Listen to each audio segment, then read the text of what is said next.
Buying an established business kind of sounds like a shortcut. The customers are already there, the name is already known, the history is already written. But that may be exactly the problem, because when Chad Bauer took over SR&B Advertising, he was not starting with a blank page. He was stepping into decades of habits, expectations, relationships, and assumptions. His challenge was not simply to keep the business alive, it was to decide what deserved to be preserved and what needed to be rebuilt, and whether he had the courage to change a company that already had a past. Welcome, or hopefully welcome back to The Reluctant Entrepreneur. My guest today, Chad Bauer, is president and owner of SR&B Advertising, a Baltimore-area advertising agency with more than 60 years of history. Chad's story is not the typical founder story of launching something from nothing.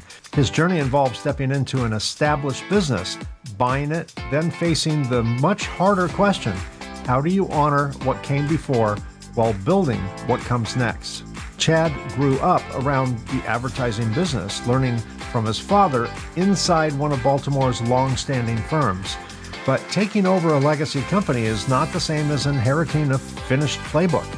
It meant challenging old assumptions, rebuilding culture, creating systems, and moving the agency from tradition to a more nimble, growth-focused future. What makes Chad's story especially interesting is that SR&B has grown through referrals, not a traditional outside sales team. That suggests something deeper than marketing tactics. It suggests trust, relationships, delivery, and a company culture strong enough to make clients want to tell others. Today, we'll talk about what it really takes to buy and transform a legacy business, the mistakes founders make when they confuse tradition with strategy, and why an honest story may be more powerful than a polished success case. And it all begins right now. Stick around. Chad Bauer, welcome to the program. I'm excited to have our conversation today. Mike, thank you so much for having me. It's a pleasure to be here and looking forward to talking with you. Yeah, I'm looking forward to talking with you as well. So I read that your father was in the advertising business, clearly, because that's the business I believe you took over. What did you learn as a youngster watching your father in that world? I learned a lot, and I think some of it I still carry with me today, decades later. I think that there's also some things that I learned that, as I came on board, not having that plan, when I was a little boy. There's things that have kind of come to fruition and have come, to kind of sit right in front of me as I've come into the business in the last, 14 years or so. So, I think one of the biggest and best memories I have is Dad was an entrepreneur. He acquired the agency. I was a little boy. My sister and I were still little, and my mother was a part of the business alongside him after my sister and I started to go to school at a young age. And they'd come home from a long day at work, and they'd still talk about work. Of course, they wanted to know about how our days were and how school was or how sports were going, but we sat down as a family almost every night to have a meal together, and Mom and Dad talked about work. Dad talked about clients. He talked about vendors. He talked about employees, and the home was probably the safer space for them to be able to, trade stories and gripe and moan about, more of the challenges that they faced. Of course, we, always know about their wins and their, the celebrations. They brought us into those things, but sitting at the table and hearing them talk about challenges with, employees or, this client's really grinding them and they need to come up with a new creative idea or a new strategy or tactic.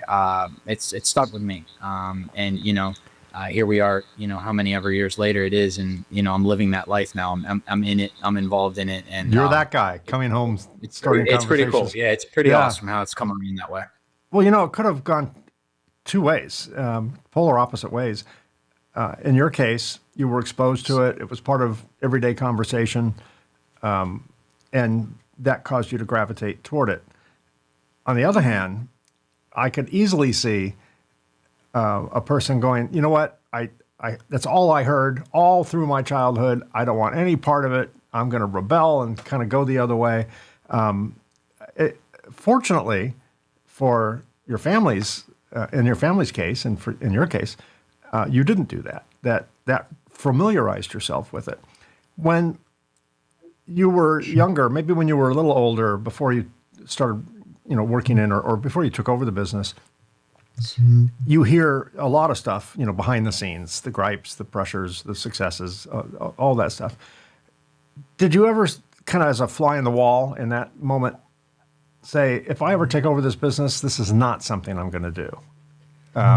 Or did everything kind of make sense in that world of family business? Prior to coming on board here at the shop, I came over to the shop in 2012. And for about 6 years prior to that, I was in a sales role for a big media company. Prior to coming here, no, I wasn't that involved or that, around the detail and the minutia of the business to understand or know, hey, I love how he does these things and I'm going to keep doing them that way. And there's some things that he does that I don't want to do, or I want to do differently. Yeah. Your head wasn't there yet. Yeah, it wasn't. I mean, I think one of the biggest things that I learned from my father, at a young age was like, you want to make money, you do it yourself. You gotta get out there. You got to do things. I was not given my first vehicle. Dad said, hey, you get your license in 2 years. You gonna want a car? I'm like, hell yeah. And he's like, well, you better start working. Because we're not buying you a vehicle. Not quite the response you were hoping for. It was like, no, pick one out. Pick one out, son. It's not That's that. Right.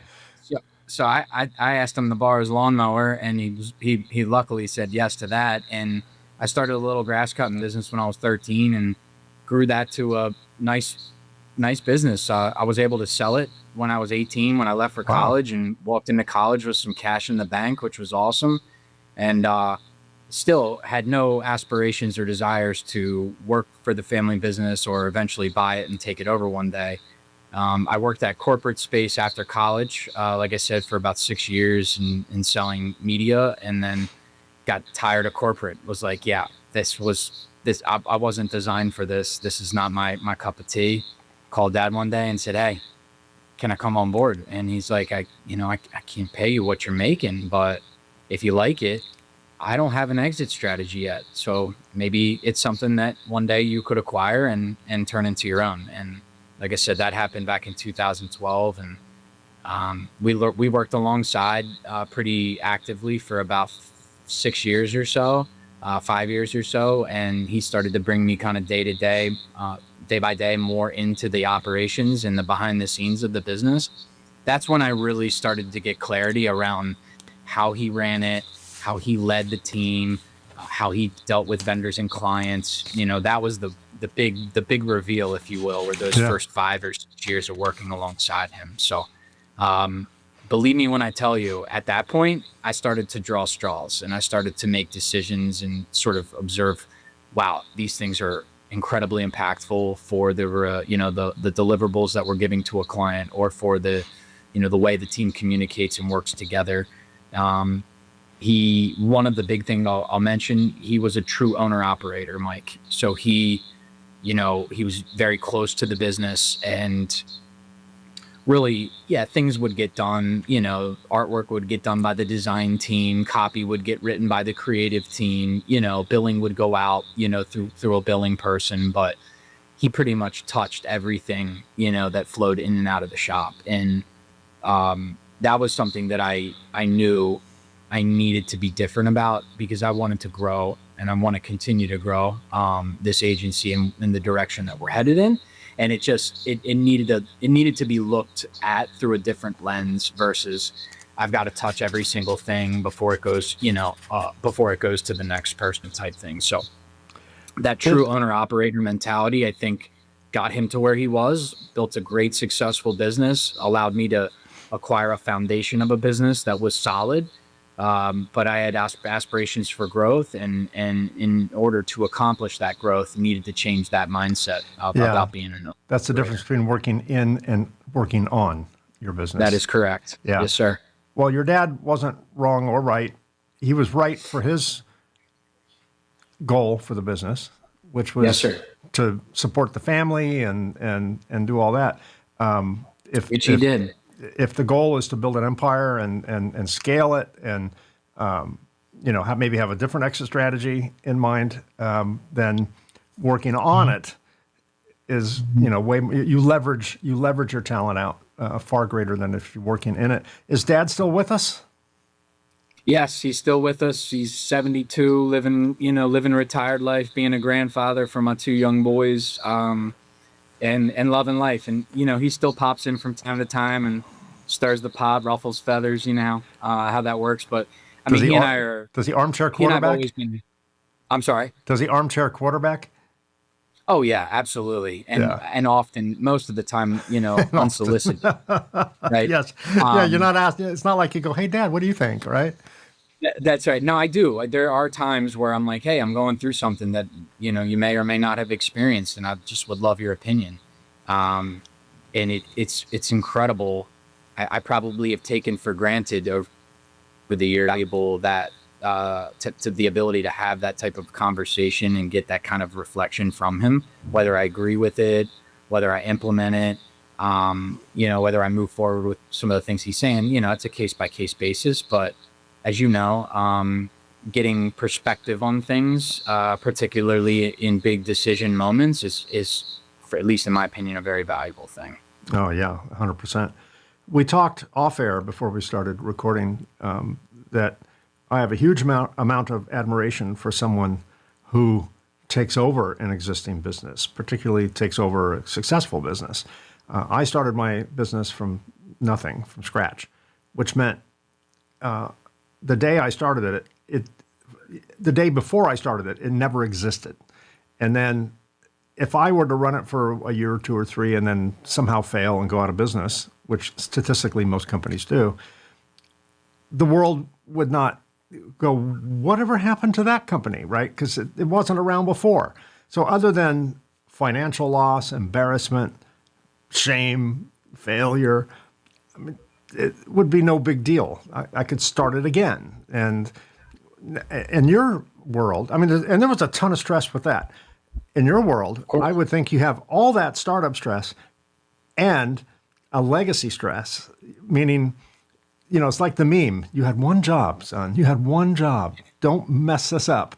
And, when you take over an existing business that's been around for decades, and if, God forbid, something goes south, whether it had anything to do with you or not, the impression is everything was great until Chad showed up. Great Chad, right?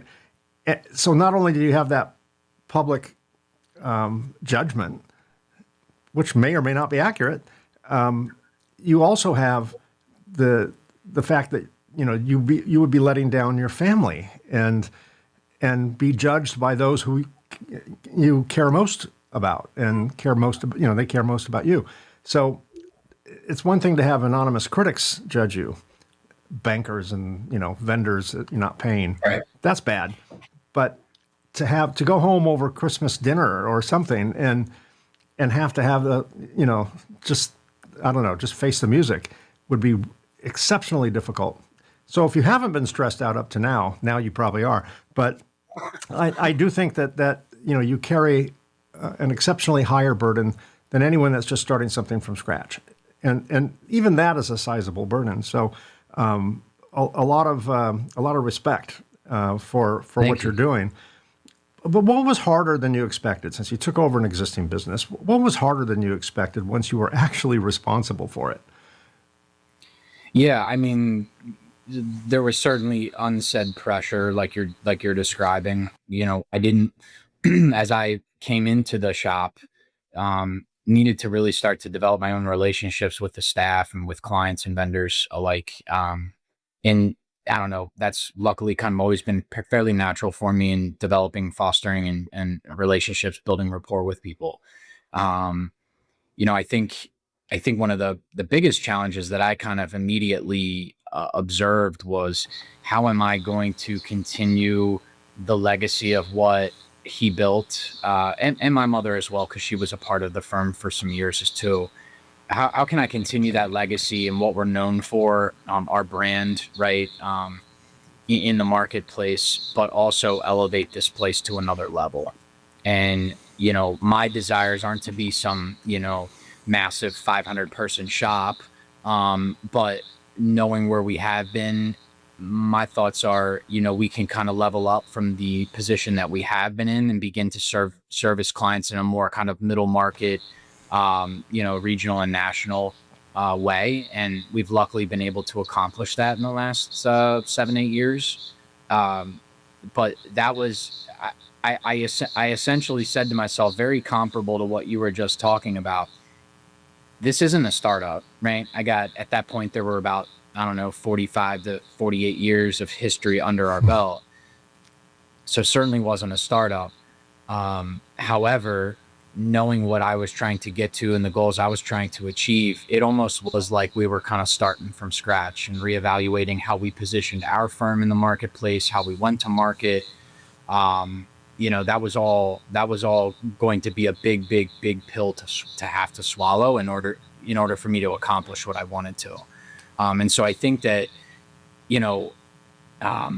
it really caused me to have to, before implementing strategy to execute on that change, or before I could sit down with the team and say, okay, this is who we are today and this is who we want to be in 10 years.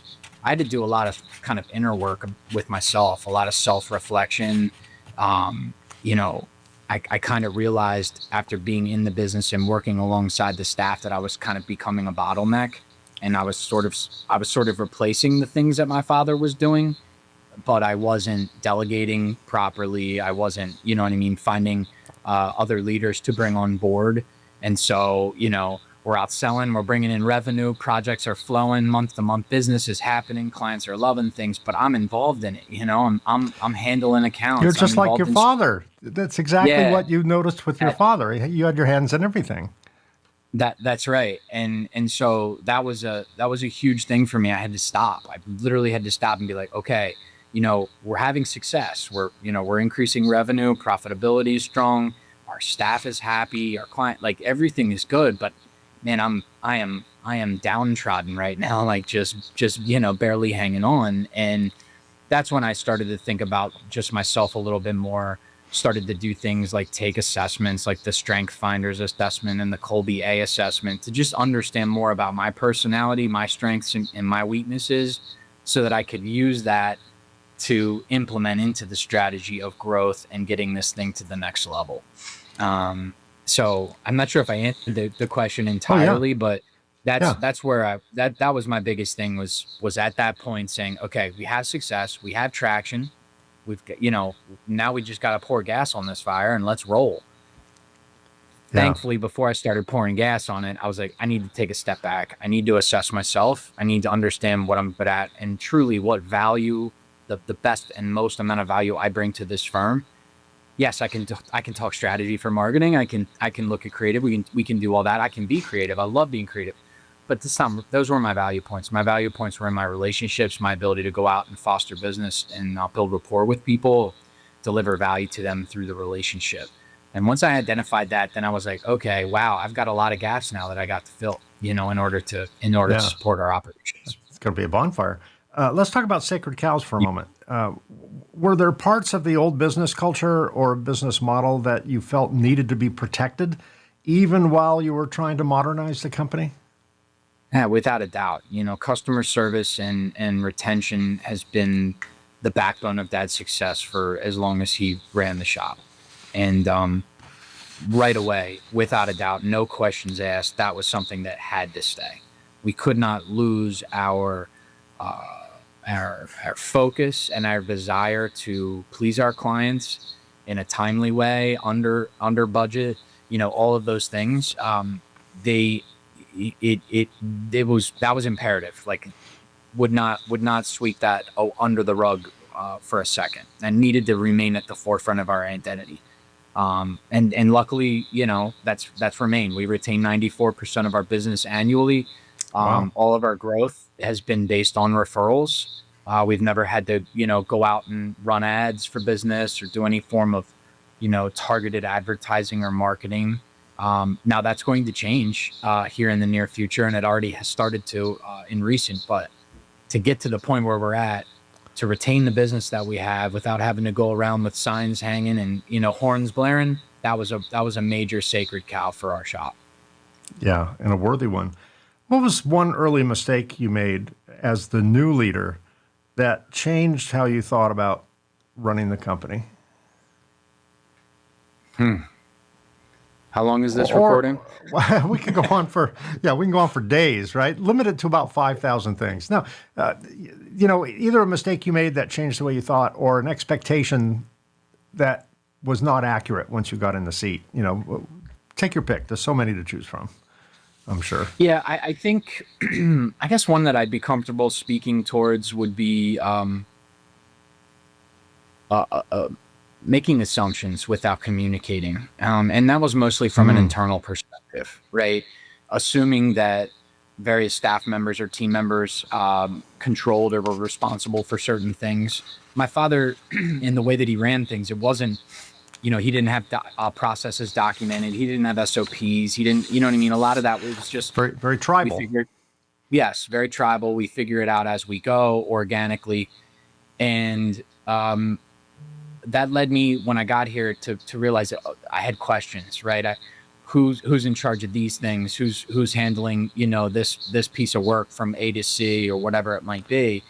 And I made a lot of assumptions along that, I guess, experience in that journey, to where those assumptions led to work not getting done, or, stuff falling through the cracks. And I think that if I had been a little bit more proactive in communicating with the team in an organized and collective way, which I've done a good bit of since, if I had done that up front, probably would have not fallen into some of those holes and some of those gaps that I did. I've never beat myself up about it, because I literally just kind of had my head down and I was going, you know what I mean? Like, foot on the gas. No time for self-reflection, right?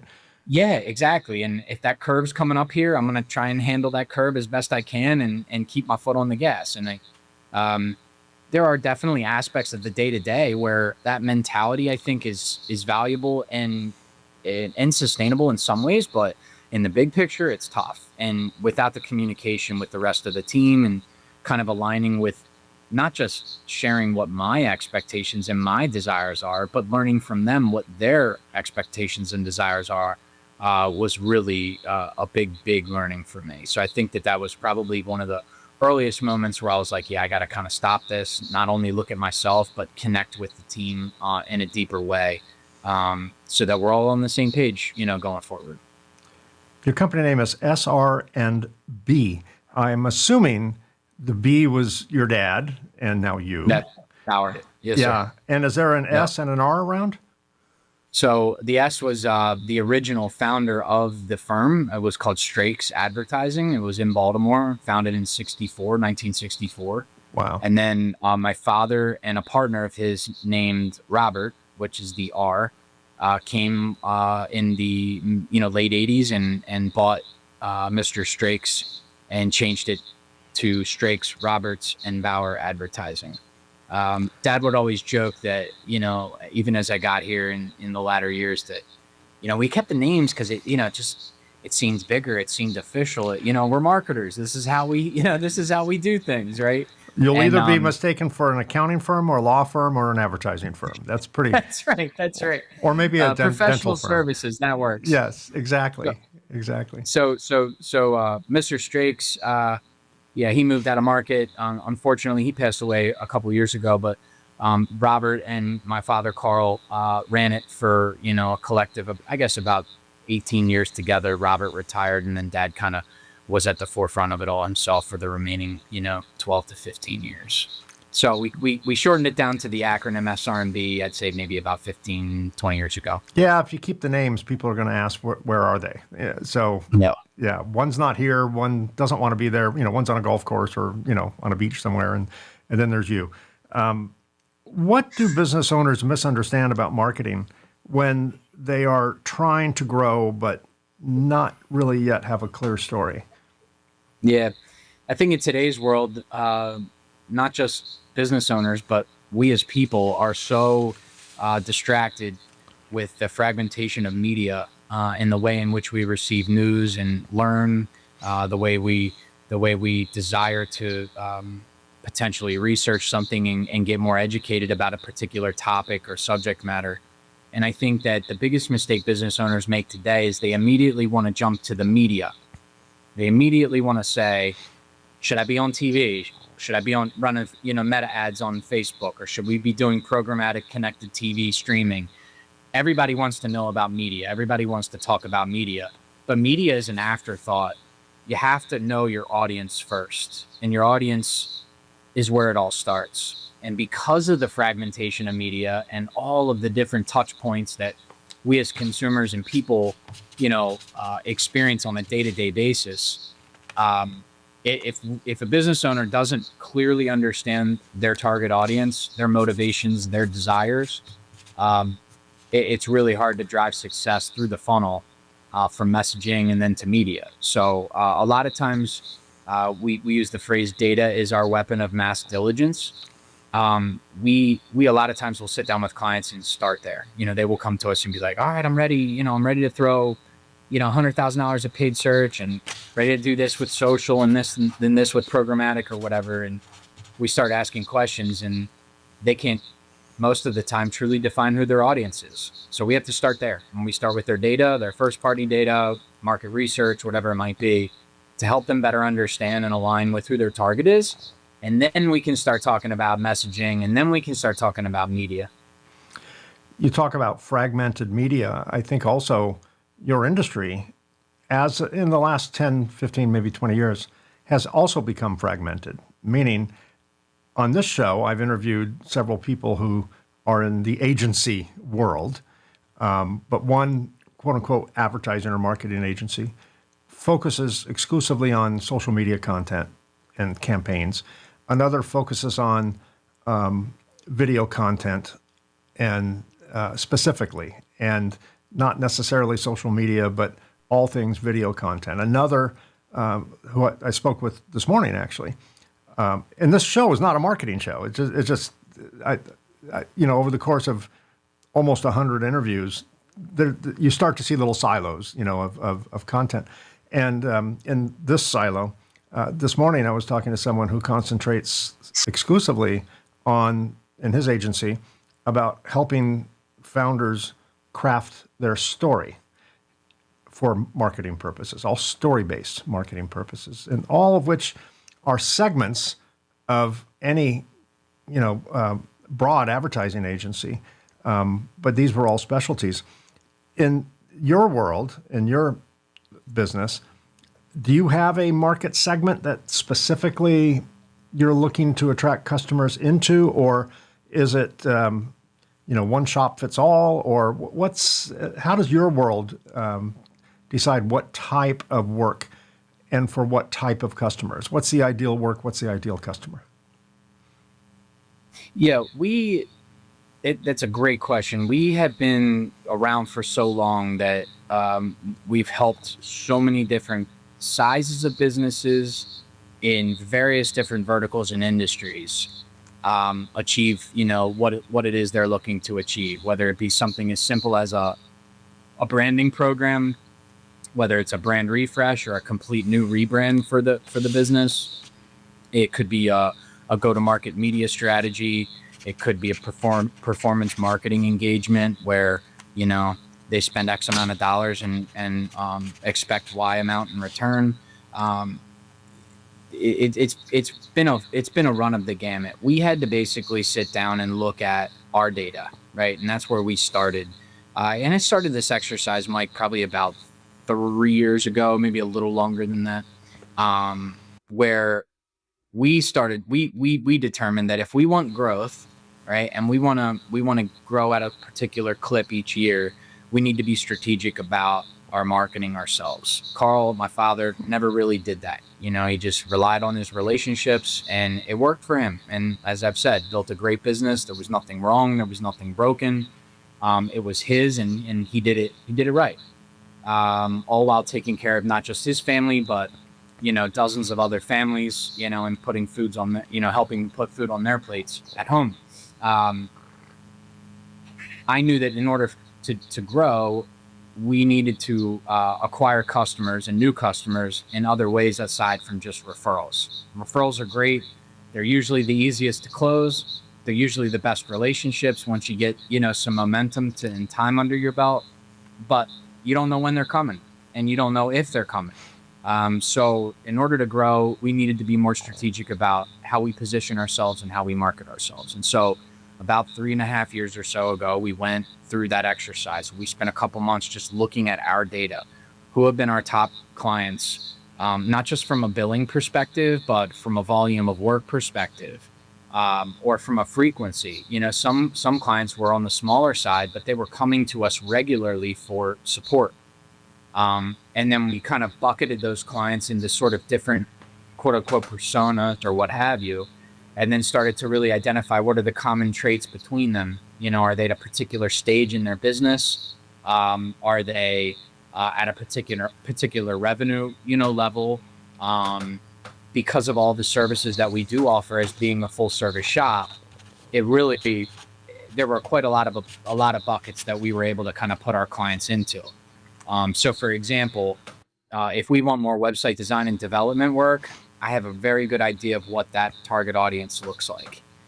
If, however, we wanted to bring on a performance marketing client or, a client that's looking to potentially rebrand, again, completely different look and a completely different approach. So going through that exercise then allowed us to, identify these are our different target audiences, maybe based on the services that we provide. But it all kind of drove into one central, I guess, underlying theme. And that was delivering a relationship that was based on trust and performance. Yeah. There are a lot of agencies out there, as you said, a lot of fragmentation to the agency space. And I see that reversing already. For the last few years, I think there's been a trend towards more consolidation of shops and shops being able to do more than just one special trick like paid social or email marketing or whatever it might be. I'm seeing that trend kind of turn back to like what it was in the late 90s and early 2000s, where you had more kind of one-stop shops that businesses and brands could go to for a variety of different things. Years ago when I came on, I was starting to question maybe we need to drop a bunch of services and just focus on a couple, core things. Luckily, we didn't do that. And, we have clients today that come to us, for, again, things as simple as collateral design all the way up to, multi-channel, media engagement, millions of dollars being spent a month. So there are different, I would say, personas and categories of targets within the services that we offer today. I would think that it is way more complicated today to run an agency, an advertising agency, than it was when your dad was, first involved in it. I go back to one of my favorite shows on television was Mad Men. And I don't know if you've had experience watching that.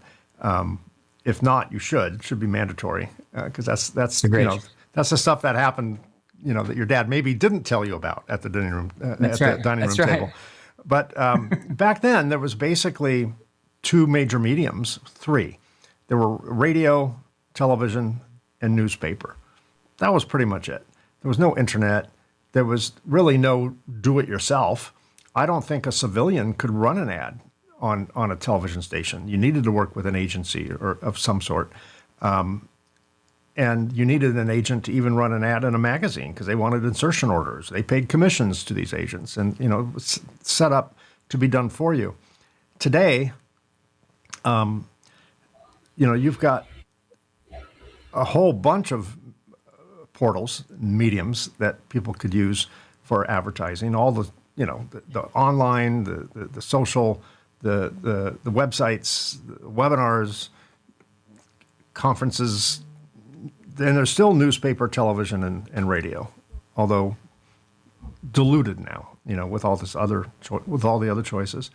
Now we have AI, which is a game changer because all the search algorithms that we all work really hard on are scrap that, different for AI. We're just trying to all figure that out.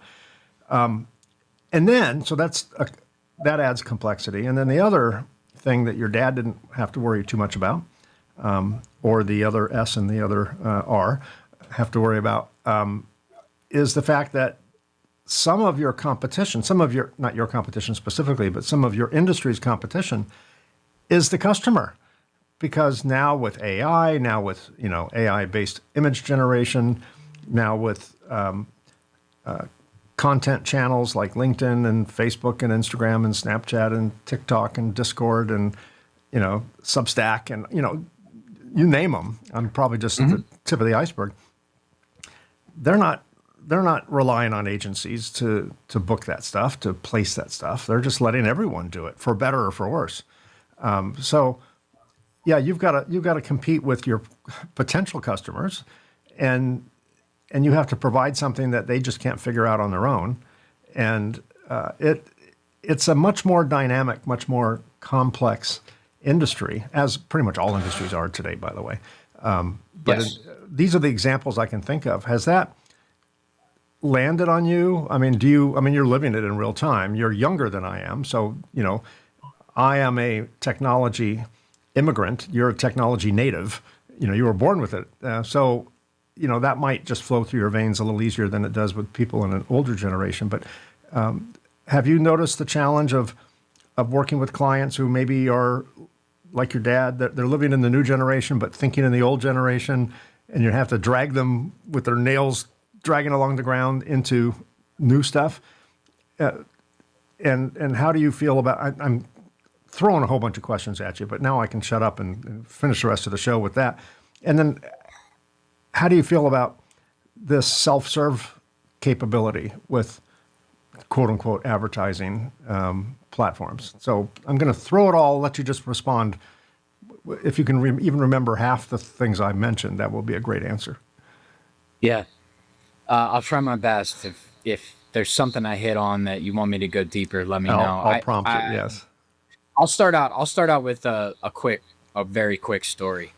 My father saw the advent of cable television. So prior to cable TV, as we all know, everything was broadcast. It was sent out over the rabbit ears, on top of your your family room television, and you had your major broadcast networks, right? You had maybe five, six top stations at most, and then the world of cable television was introduced, and that was around the late 80s, early 90s, as my father had a couple years under his belt, and he's like, wait a second, if I've got a client that's located in this particular county within this DMA that we've been buying broadcast television or radio for, you're telling me now I can serve them a TV ad that will only be seen in the county that they live in? Like, I can target by county? Like, holy moly. And he's told me this story over and over again, and certainly would provide more color to it than I can. But that was a big technology influence into the industry at that time that he was able to understand value with and go out and monetize. And so he sold a ton of cable TV to clients and cable TV campaigns for clients for a very long time, because of the way the technology allowed them to be more targeted to specific geographies versus an entire demographic market area.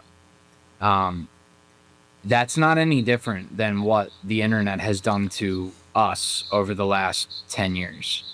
It's just happened a lot faster and at a lot more. If that was like one shovel of dog mess onto his plate, the internet's like 10 shovels of dog mess onto our plate now. Yeah, sure. And so it can be overwhelming. But what we try to stay true and tried to here at the shop is deep breath. Most likely it could just be a bright, shiny object that's turned into some sort of sales position to get you to buy something or to get you to try something. Again, revenue opportunities for businesses all over the place. Let's try and not get distracted by that, to the point that I was explaining to you earlier. Technology is not going to come to just one platform. There will, in my opinion, there is never going to be a Google like Google was back in the early 2000s, where they were the first players to the game with paid search and with, things like retargeting via their platform and stuff like that. I don't see that happening in the future because technology has sped up and increased so much from a speed to market perspective, that by the time one platform builds it and is able to say, look what we got, the other platforms already starting to build it, right? And they've already got that technology on board. So Yeah. we try to stay calm. We try to stay collected about not, chasing the squirrel around the yard when it comes running in before dinner. And I think that allows us to really remain focused on our clients, their audiences, and their messaging. Messaging and creative is just as important, if not more important, than the actual media itself. And so, with that type of mindset, we're able to kind of let a lot of the craziness pass us by, but still have a net to catch it all and be able to go to it and evaluate it and test it when the right opportunity comes along. Um, I would tell you that when the basis let me start over. The large portion of clients that made up the book of business that my father and the agency managed were mostly local with some regional exposure. And again, nothing wrong with that, but with growth in mind and how we needed to grow revenue, we came to find that some of those small local businesses weren't even I can hear you sophisticated. working on your business right now. Someone's working on your business. Sounds like they're hammering Some, something into the wall. something's going on Something's going outside. on out there. Yeah. That's my new AI factory. That's it. Um, Yes. that's it. So those small local businesses still weren't sophisticated enough to be able to allow someone like us to come in and work with them, because we would be asking about data, and they're like, data? I mean, I got my QuickBooks with all my customers in it, but I don't know the frequency to which they buy. I don't know what their lifetime value is. I don't know what my customer acquisition costs are. And it just, the way we had evolved, the local business kind of wasn't at that same pace. And that's why we kind of had to start to go fish out of different ponds and attract, a different type of clientele.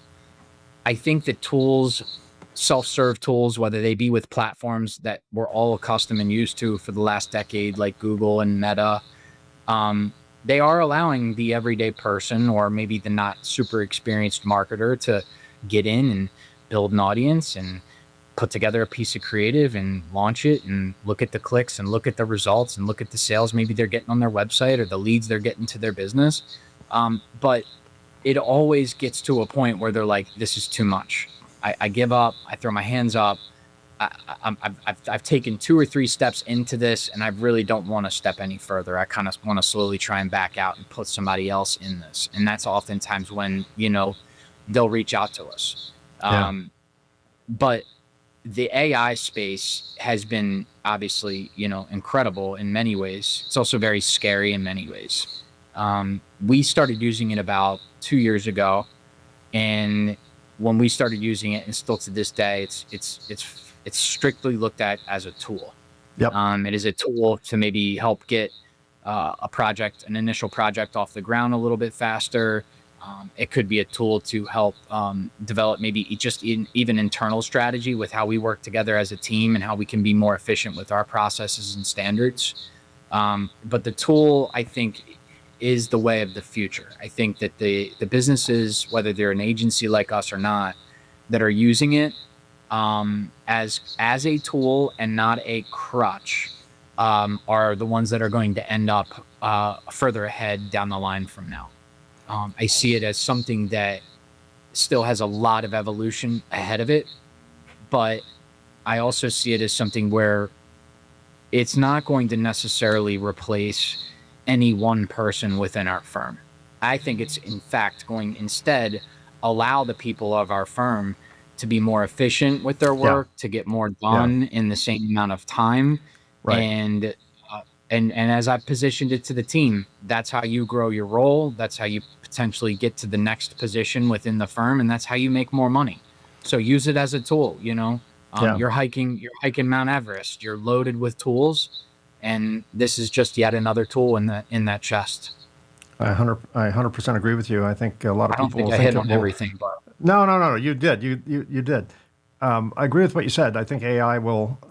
Yes, some people will lose jobs. When Henry Ford rolled out the Model T, I wouldn't want to be a blacksmith in Detroit at that time. Making horseshoes because right. most of them lost their jobs. So there is a little bit of a shift, but overall, I think if you're a copywriter, if you're doing stuff that involves text, it's easy to think, yeah, some one person will just do it all for everybody, just write the prompt and publish.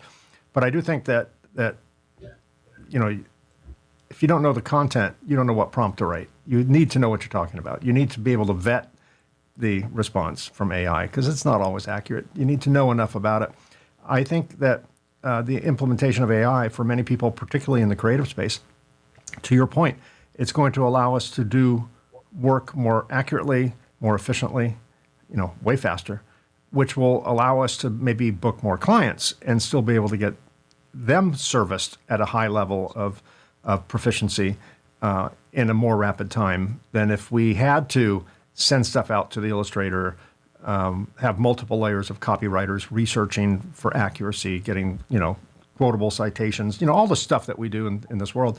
I think it will allow a person to be able to get way more done, and that can be. Some people will say, "Great, I'll just spend the rest of the time at the beach." In which case, we're not winning. We're not winning the productivity war. But if someone says, "Okay, well, what took me 8 hours now takes me 4," I can get twice as much work done in a day, which means I can get twice as many customers in a day, or do twice as many projects in a day. So I do think it will cause some people to lose their jobs and they will have to do something else and be retrained.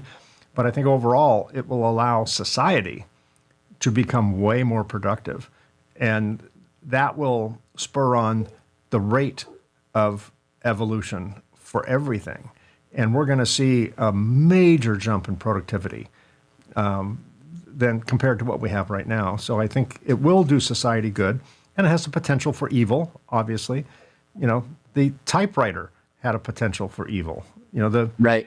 Exactly. The quill pen had a potential for evil. Because who knows what people are writing? It's just no different. It's just way more efficient. Just a couple more questions because we're about out of time. On this question, I'm not asking for specific examples. I just kind of want to get into your head on your decision-making process. For someone buying or inheriting a legacy business like you did, how do they know which traditions and assets are the anchors and which ones they should just, cut bait and run? What's your decision-making process for that? I don't need exact examples because we do want you to be able to look at your family in the face, tomorrow without having to apologize. But what's your methodology there?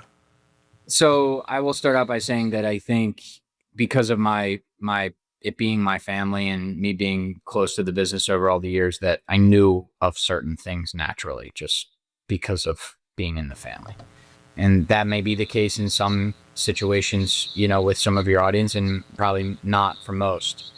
I think that having conversations with the staff, the existing staff, as well as existing clients and or vendors is a great starting point. Because you can sort of get, as a new person, a bit of an unfiltered, unsolicited view of what the people who make up the business think about the business, the good, the bad, the ugly, the strengths, the weaknesses, the areas where we just crush and the areas where, we just fall short. And I think if positioned the right way from the new owner, I feel people of that business feel empowered to share how they feel. And again, they may be a bit shy at first. But again, I think if the new owner positions it the right way to uncover how each of the team members feel about a business, it's a valuable exercise. And the same thing from a vendor standpoint, because they're external. Maybe not all vendors, but certainly maybe focus on the top 5 to 10 just to get some feedback from them. And I think a lot of times those conversations should be in person, face to face, right? Technology's great, and sending a survey over is an easy thing to set up and do. But by doing it in person and face to face, I think you tell that employee or that vendor that you care, that you're taking time out of your day to sit down and uncover how they feel about, the business that you're buying and acquiring. And I think that that gives them the confidence to speak to the truth and the realities that they've seen and experienced, whether inside or outside of that business. So Yeah. I think that's a really important thing. And then how do you know it? I don't know, man. There's so much that we do as entrepreneurs that we at least based on our personalities, right? I'm a very like show me the data, show me the reason as to why we're doing this, and then let me evaluate that myself and draw my own conclusions. Some entrepreneurs don't think that way, so again, based on personality, but I do believe that there is a feeling that you get about certain things if you really are truly focused on buying the business and doing with it what you want to do, whether that's just maintain it, right? Ride the tracks that you're on and be happy, or grow it. And when you grow it, sell it or merge it, or continue to run it at a higher level, at that larger level as growth is recognized. I think that we all have the ability to feel certain things. So I think that there's a little bit of a gut instinct too that goes along with it. It's not like a perfect science, follow these steps A, B, C, and D, and you're done. I think that you really have to trust your gut in some instances. The best part about it is you might think that something could be a really, really good thing, a tenant or an anchor to hold on to. You'll know in pretty much short order if it's not. And then you can just pull that anchor out of the water and find another one to throw overboard. So if needed. So I think Yeah. that oftentimes we get, or at least me, okay, I'm going to be honest, like I get stuck, and I have gotten stuck making decisions. It slows me down because I want to understand it more. I want to feel like I've got, my hands around it more. So I make the best decision possible, when in reality, speed to the decision oftentimes is the best way to do it. It's not like you're going to go down a path on a decision like that and look around and be like, oh shoot, I got to close the business now. That's not going to happen. Yeah. But it's hard to get your mind out of that sometimes as you're taking something new on. Well, there's a fine line between a thoughtful decision and indecision, right? Yes, sir. You want to have a thoughtful decision process so you can, and then at some point, which is, you didn't say these words, but I'm going to throw these words into your mouth because that's makes perfect sense. You become, you make peace with the worst. Like you said, if I'm wrong, it's not going to kill the business. I'm just going to have to like regroup and, maybe swallow a little pride and do it again. So, yeah, there's a fine line between making careless decisions multiple times and being a victim of indecision, where you just don't do anything, which is worse than doing, even the wrong move in some cases. So yeah, it's a fine line. You kind of have to give it your best shot, make peace with the worst, and move forward, and then recalibrate as needed, just to keep the the missile on course, or the trajectory right. Last question, because we're about out of time. It's that I just would add one thing to that, Mike. Yeah, It is not about perfection, right? That I am a bit of a, I want everything to be right. I want, everything to be in order and organized and tidy and all that kind of stuff. You saw my office or my home, you'd be like, yeah, you're weird.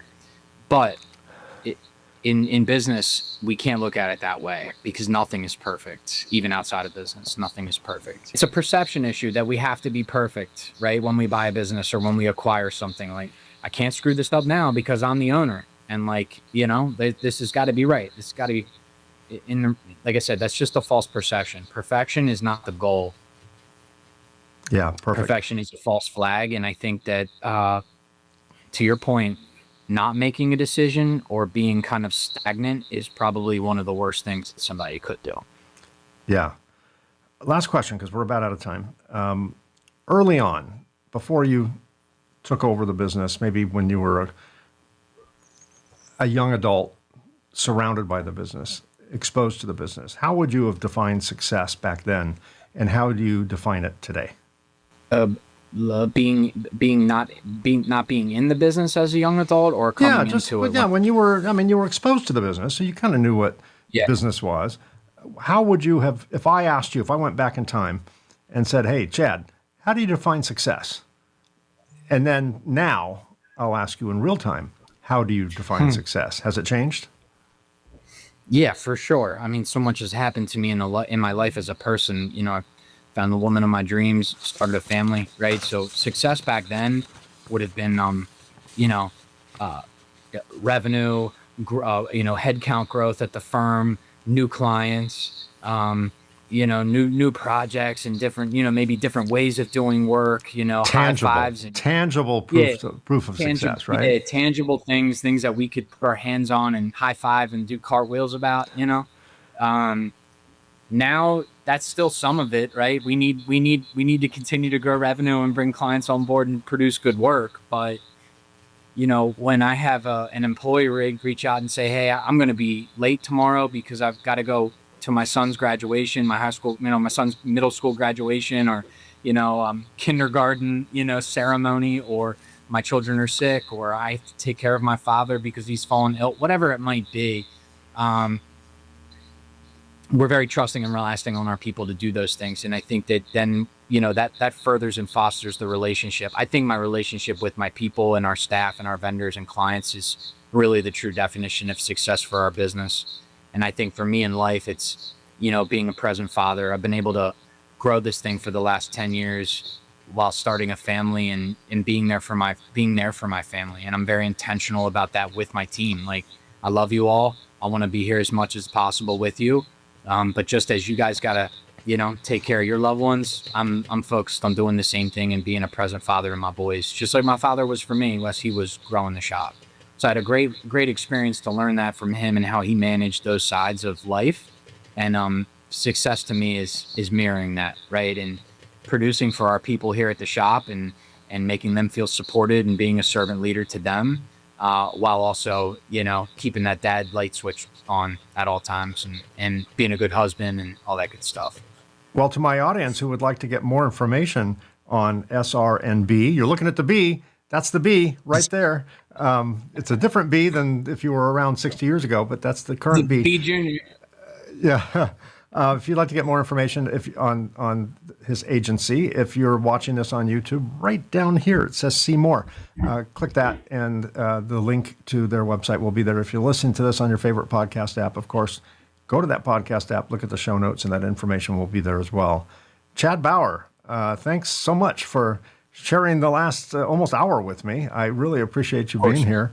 And thanks for sharing your journey and providing all this great expertise on the current state of the advertising agency world and best practices and things like that. I know I and my audience, I have already received value from that. My audience will once this airs. So thank you so much, Chad, and continued success to you. Here's to the next 10 years of growth and onward.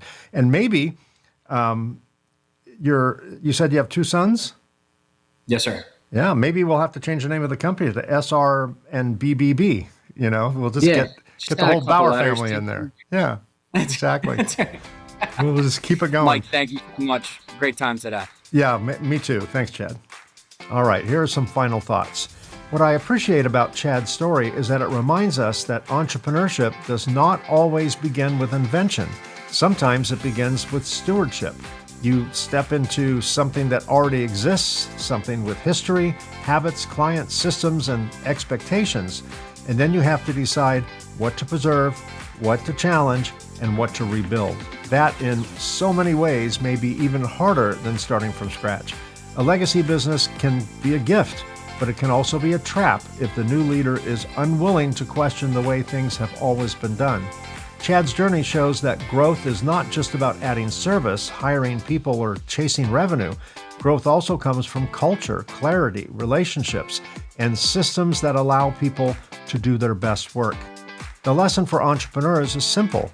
You don't have to erase the past to build the future.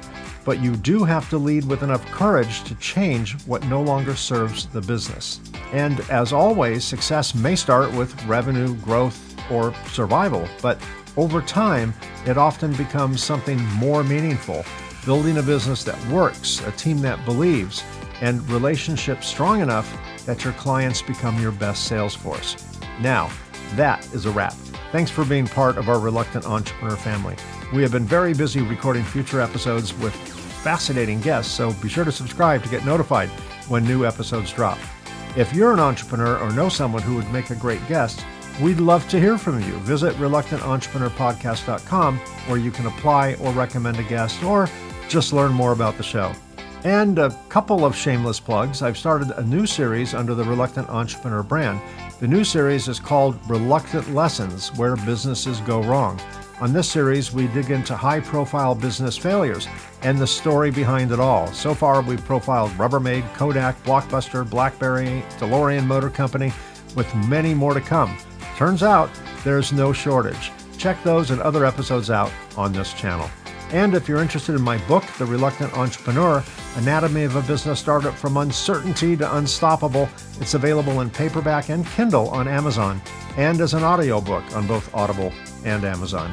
And finally, to everyone listening or watching, if you find yourself stepping into entrepreneurship, whether by choice or by circumstance, remember this: sometimes the path we never planned becomes the journey we were meant to take. Thank you all so much for being here. I truly appreciate you, and I'll see you again soon.